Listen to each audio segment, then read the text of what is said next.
So, are you a long-suffering audiophile?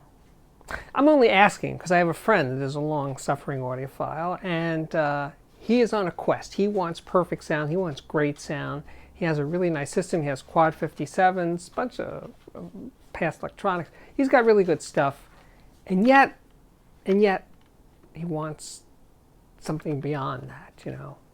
And the weird thing is that I know him well enough that he already has the perfect speaker for him. Quad 57s would not be remotely close to the perfect speaker for me.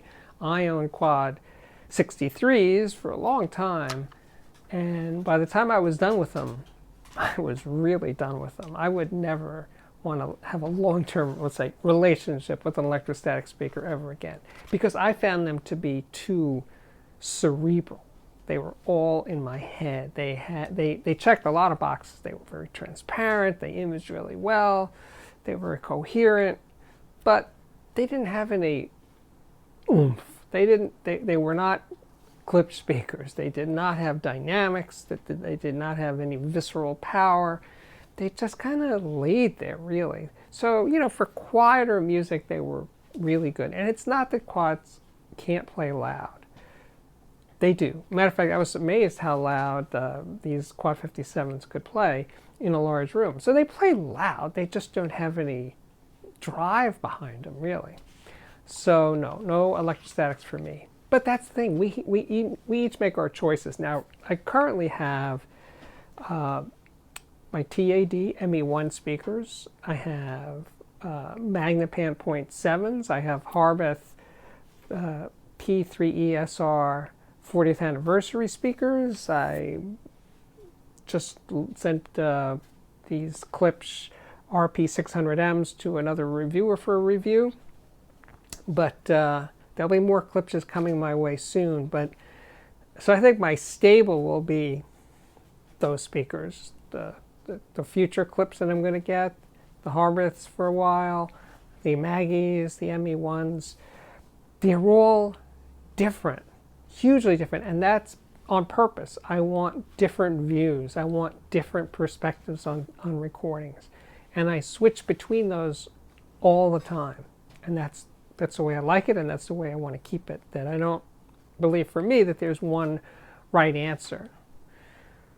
But this friend of mine, we have these conversations, and one thing he keeps circling around, which I think is true, that when you hear live unamplified music, there's zero distortion.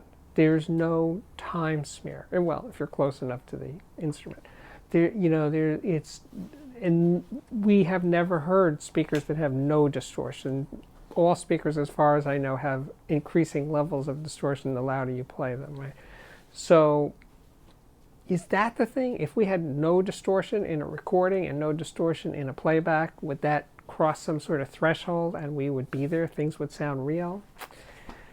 I don't know. I've been in this game long enough to think, though, that's not really the answer. But no, I was going to say it could be. No, it's not that. That's not it. It's way more complex. I think it really comes down to that when we hear music, our ears, which are functionally not gigantically different than microphone diaphragms, we have a brain attached to our eardrums, so there's a lot of processing involved, and when a microphone picks up sound, it just changes into a signal, and that's it.